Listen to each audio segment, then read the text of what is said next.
there is definitely a tangible thing about you, transgender women, that exists that either you're aware of or you're not. Trans men as well. Trans men as well, yes. Transgender individuals. Yeah. Period.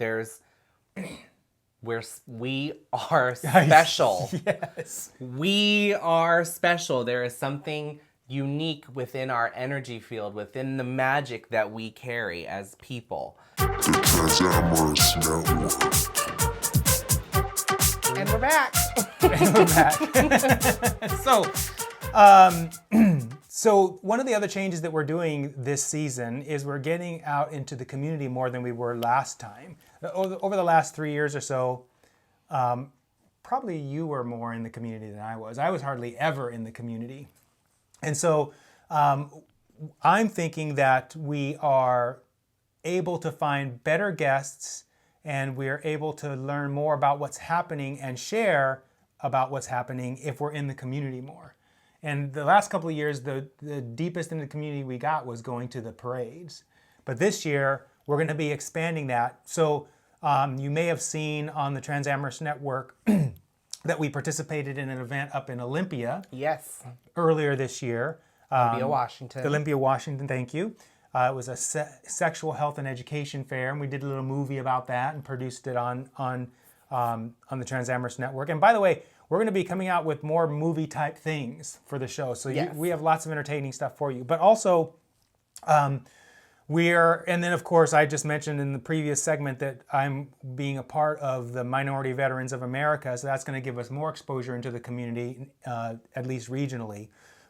But we're also going to be, or I'm also going to be involved more with an organization here in Portland called the Q Center, which I've attended a couple of their events already. And I have to say, it's very refreshing being in that group of people. One of our guests that's going to be featured on the show later this season suggested that I go to the Q Center in order to meet more people. And actually, at least one of the guests in our show lineup this season came out of the Q Center. Came directly from the Bush. Q Center. Yeah.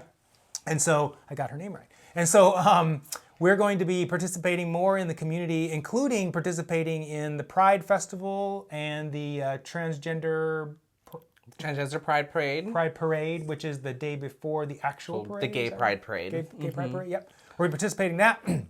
And then also, I've got feelers out for us to be participating in special events that might be happening throughout Portland. The drawback of this, you guys, is that many of our guests, if not all of them, are probably going to come from our local area because we're going to be wanting to interview them in person as opposed to doing them over the internet. It's different. We've had live guests before, but this time we're focusing on live guests sitting right here next to me, having great conversations. Yep. So they'll be pulled from the more local area, but local is broad for us. It is. You know, Seattle's 3 hours away. Olympia is almost 2 hours away. About 2 hours. So we have guests from Olympia. We will hopefully have some guests from Seattle, Portland area. Who knows? Who knows where they're going to come from? Who knows? So, all right. So that's that about being out in the community. The last thing we want to talk about is our headliner. So, speaking about the guests we've been interviewing for season 2, in our last interview, I think it's the first interview of this season. No. It's not the first interview? You have Likas as the first. Oh, you're right. You're right. The second interview of the season.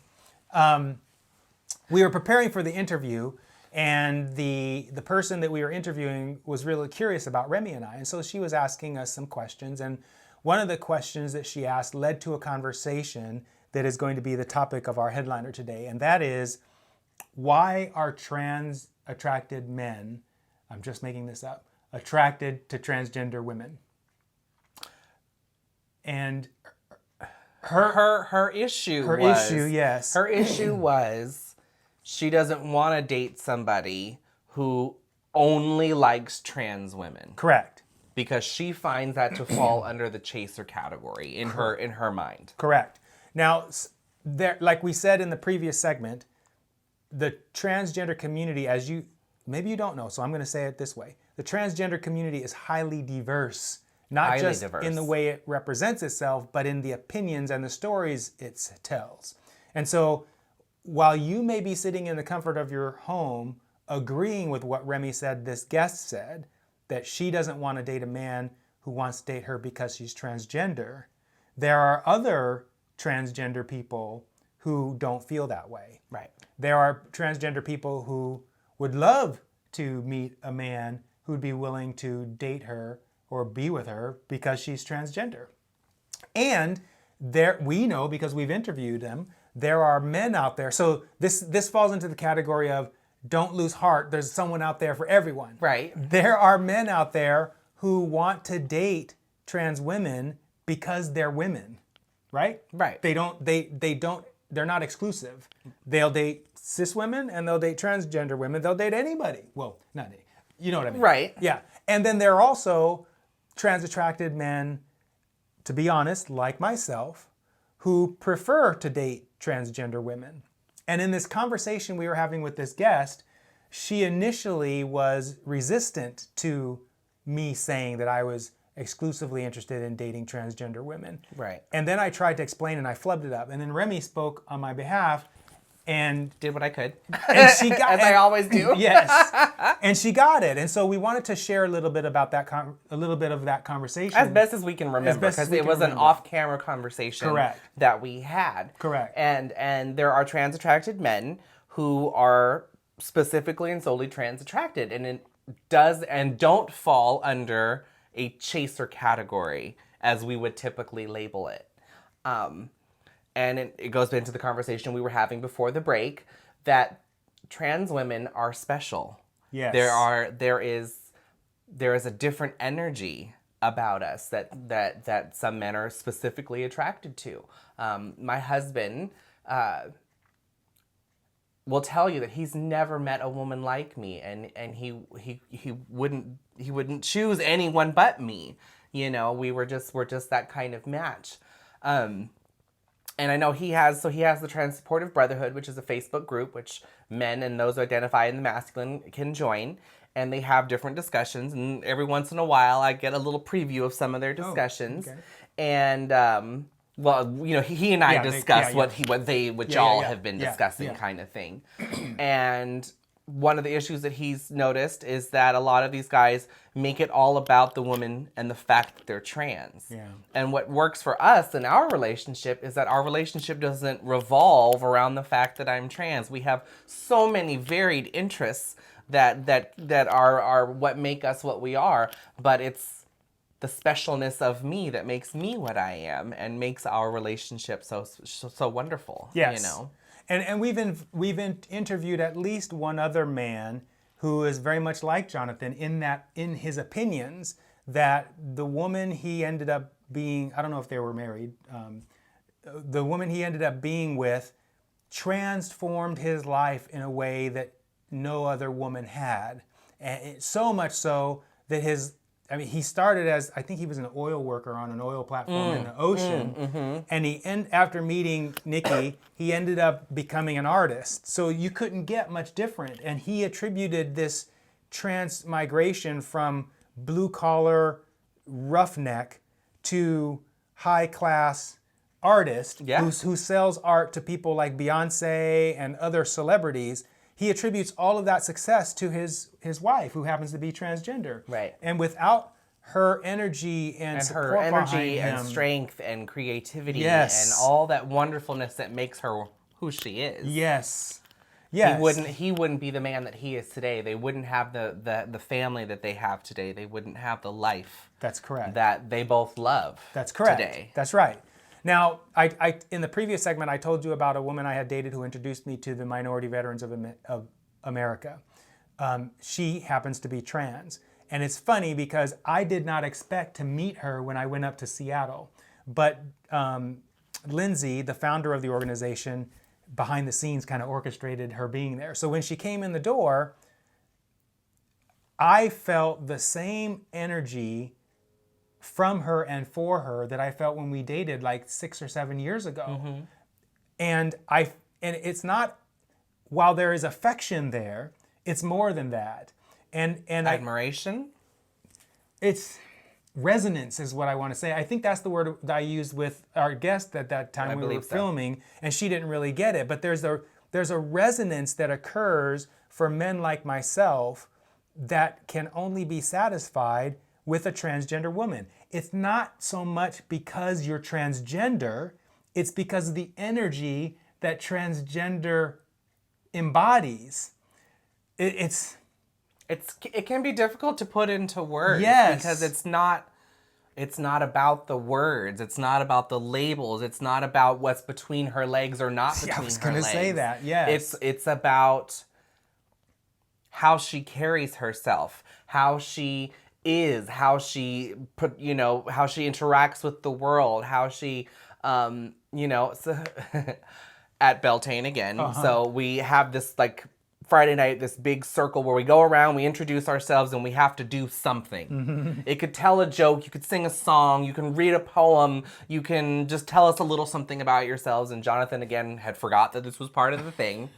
And so he spoke very beautifully about how losing his family. He's had some issues with his father and his sister and legal issues and all these other things. And he's kind of lost some of his family. But being adopted into this community with so much love that he has gained so much more family.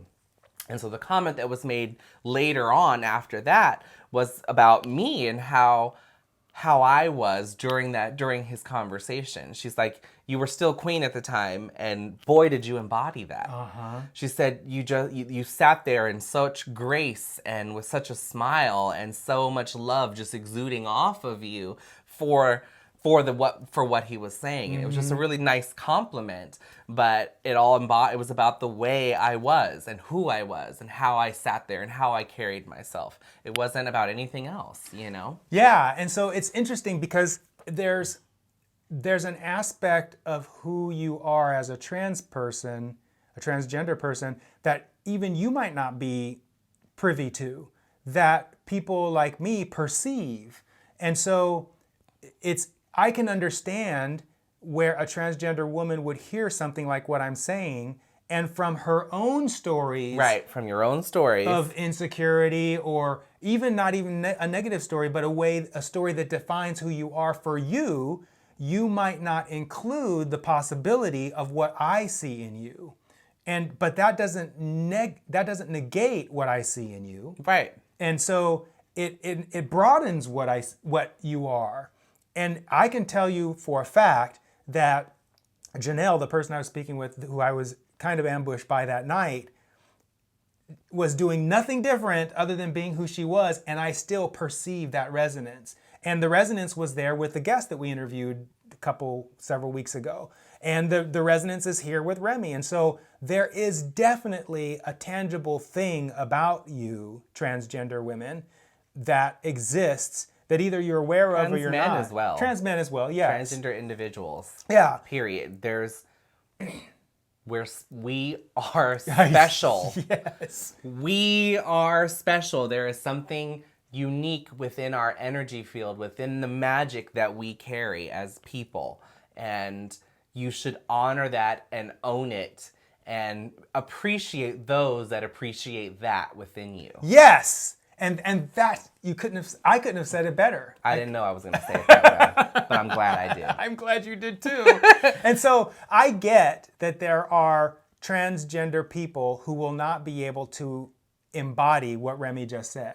I mean, we all have our story, and Correct. we all have a place that we are in the moment, And, Correct. And I hope and pray that you can at some point get to that point where you can honor that self, that peace and magic and that specialness. I hope so too. Within you. I'm being reminded of that art thing that we went to. We were asked last year, and we've done videos about it, where we were asked to participate in this it was a critique yes. of a final art, and the woman who identifies as cis woman mostly did an art piece that she called Portrait of Self. And it was of a beautiful, lounging female form, and that female form had a penis. Yes. And it wasn't until the very end of the conversation where she said this initial thought came from, I am a child of God. And God is all things. God is man, God is woman, God is all things. And her representation of that ended up being this beautiful goddess who happens to have a penis. Yes. And I don't know. I guess that's just how I feel about myself. Got it. That we are more godlike, we are more goddess-like, we are more divine or deity being incarnate on earth than any other being. And you should honor that, and you should honor those who honor that in you. That's what I think too. And it's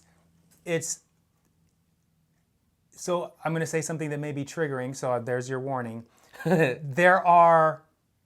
don't understand why someone who embodies what Remy just described would want to be seen as a woman, other than them being brainwashed to believe that the only way they'll be accepted is to be seen in that kind of binary way. I personally, I guess, again, there's so much diversity within all cultures and all Yes. communities, and specifically within the trans community. And some people see themselves as I am a trans woman, I'm a woman. Correct. I'm a trans man, I'm a man. Yes. And then there are some who honor that third gender category Yeah. or fifth gender category Yeah, within yeah. themselves. And I think it takes all of us I agree. to make it who it is, to make us who we are, and we have to honor that aspect within all people, whether you identify as woman or a transgender woman. And that all is okay. You know, it's all okay. Again, we're all different, but we're all equal. Yes. Yes. I can align with But that. I also can understand with what you're saying that there is a societal brainwash that the only way you can be complete is if the world sees you in a very specific way. Correct. You Yeah, know, yeah. unless you can stealthily pass at all Yes. times, Yes. then you're not complete or whole. You or don't feel that way. Right, and Yeah. you don't feel complete Yes. or whole. Maybe, maybe not. We're all individuals. You're all allowed to feel how you feel. I'm not trying to say it's bad or it's different or it's wrong. But it is different. It's just we all have the right to feel that That's right. difference Yeah, we do. in ourselves. We do. And to identify how we feel about ourselves. Yep. You know? Yep.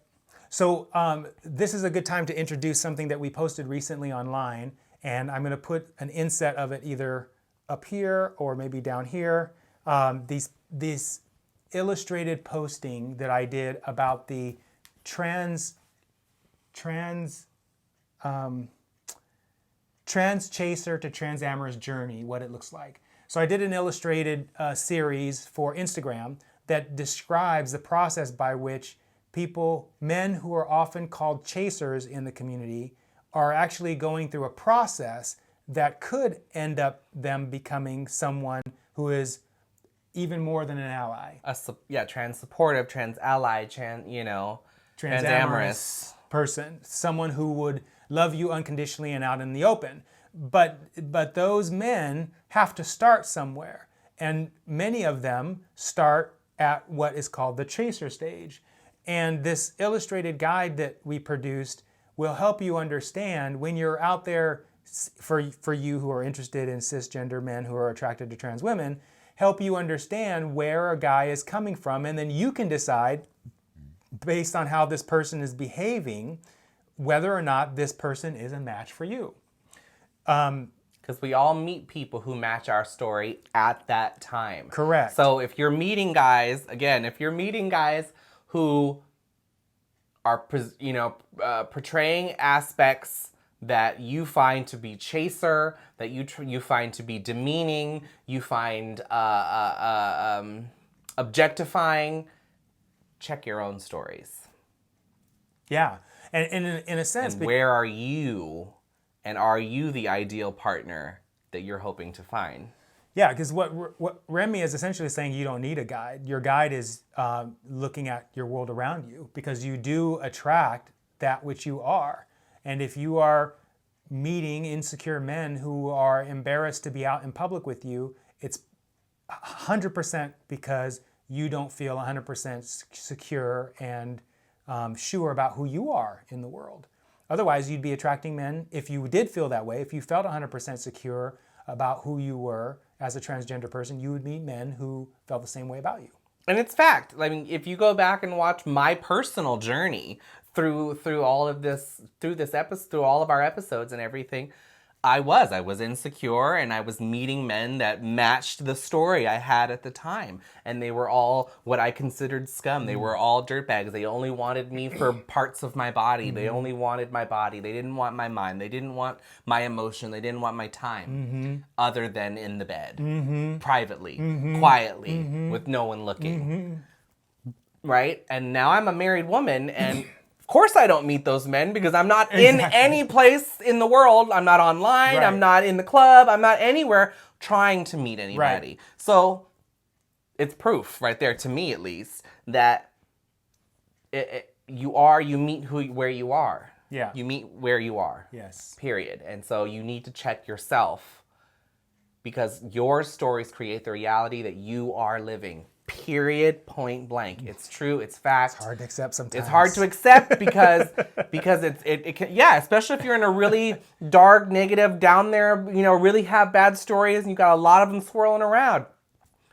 It's hard. It's definitely hard to see a better place. Well, I'll tell you, it's an even simpler example. It's hard when you don't even have to be in a dark place. Like for me, sometimes with my wife, it's very challenging for me with all the work that I've done to not blame her for what's going on, when what's really going on, even with her, is a reflection of what's going on with me.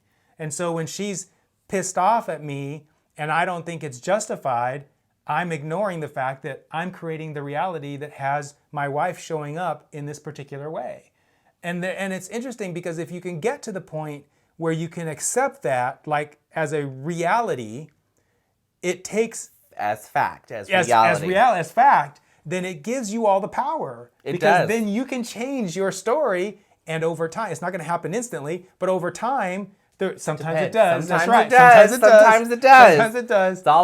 It's about how powerful you make your new stories. That's correct. And so it's funny because it's funny. Which again goes to prove that we're not perfect, and we aren't have perfect. We're No. still on We're this still process. working it. We're still working on it. We still end up in situations. Yes. I love my husband to death. We're a great match, but we also have moments where I want to punch him in the throat, and I want to look at him as the problem. Yes. But there's something still, right? There's something in my story that's allowing that trigger to happen, that's allowing that anger, that's allowing that past to come seeping through, Well, it's funny because Bridget, my wife, and I have been going through this thing since January, and it has gotten really tense in the house. But this week, and I was getting numbers that were saying this was going to resolve. And on Thursday and Friday, it just resolved in this wonderful way. And we both acknowledged that we both had learned a lot through this process. And we were both acknowledging the value of this relationship. And just a quick aside on this, I'm married to a cis woman, but that has nothing to do with my trans attraction. Right. And some people have a problem with the fact that I'm married to a cis woman. But you know what? A lot of people That's have your a lot of story. That's your story. It has nothing to do with you. Exactly. It has nothing to do with our message. Exactly.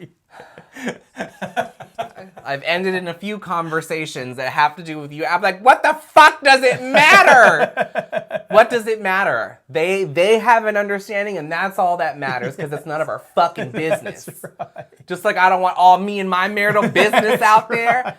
It's none of your motherfucking business what's going on over here in their life. I'm just saying. Yeah. That's just my opinion. And so it's just interesting. My point is that and Remy's right. Your stories can change your reality instantly depending on the commitment you have to those stories.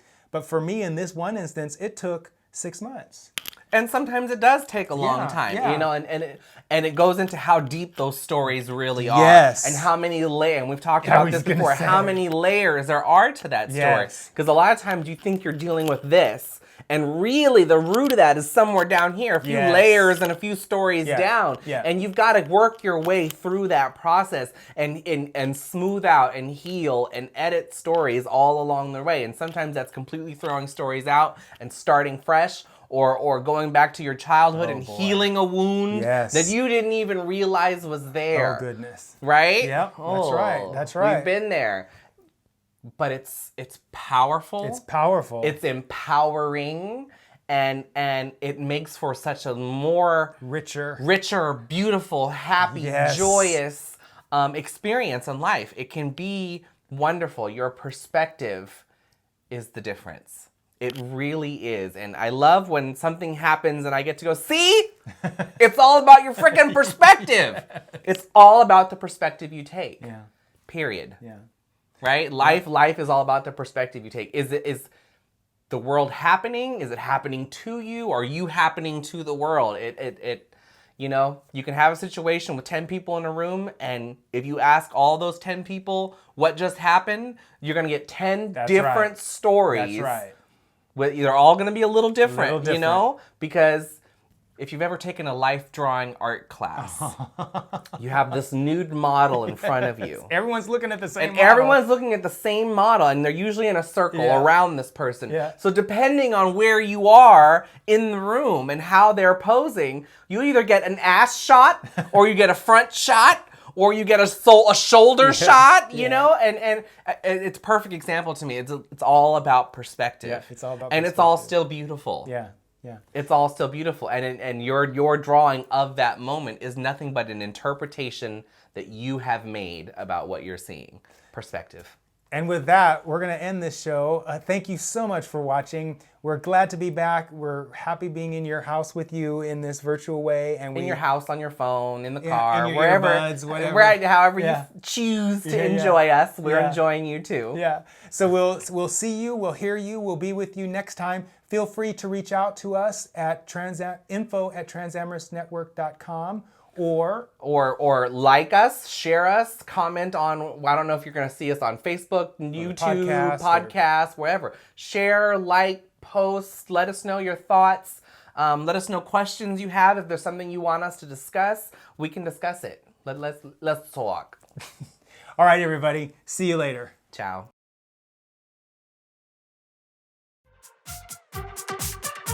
The Transamorous Network.